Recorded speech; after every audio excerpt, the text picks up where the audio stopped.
உளுந்து வடை செய்ய போகிறேன். கொட்டை உளுந்து எடுத்துக்கோங்க. வடிக்காத உளுந்து நல்லாயிருக்கும். கருப்பு உளுந்து நான் எடுத்துருக்கிறேன். நீங்கள் வேணால் வெள்ளை உளுந்து எடுத்துங்க. கொட்டையாக இருக்கணும்.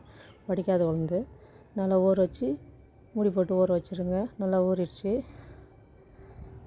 நான் சொல்கிற டிப்ஸு செஞ்சு பாருங்கள். சூப்பராக இருக்கும் உளுந்து வடை. ரவை கூட எண்ணெய் பிடிக்காது.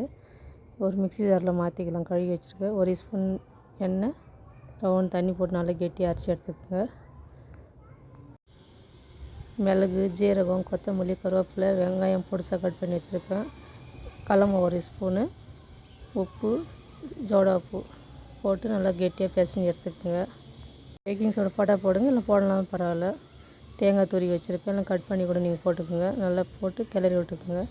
நல்லா கிளறி எடுத்துக்கிட்டேன். ஒரு பாத்திரத்தில் தண்ணி எடுத்துக்கோங்க. கை நல்லா நினச்சிக்கிட்டு தொட்டு நினச்சி ஒரு எண்ணெய் சூடாகிட்டுருக்கு எண்ணெய் வானலில் ஒன்று தட்டி போடுங்க. சூப்பராக இருக்கும். ஹோட்டலில் டிஃப்ரெண்ட்டாக இருக்கும். எண்ணெய் ரவை கூட பிடிக்காது. செஞ்சு பாருங்கள், உங்களுக்கு ரொம்ப பிடிக்கும். எவ்வளோ வாட்டி செஞ்சுருக்கேன், எண்ணெய் ஜாஸ்தி பிடிக்கும். இது செஞ்சு பார்த்தேன், ரவை கூட எண்ணெய் பிடிக்கல. டேஸ்ட்டு சூப்பராக இருந்துச்சு. நீங்களும் செஞ்சு பாருங்கள், உங்களுக்கு ரொம்ப பிடிக்கும். ஏதோ டவுட்டாக இருந்தால் கேளுங்கள். நான் போடுற வீடியோ தொடர்ந்து சப்போர்ட் பண்ணுங்கள்.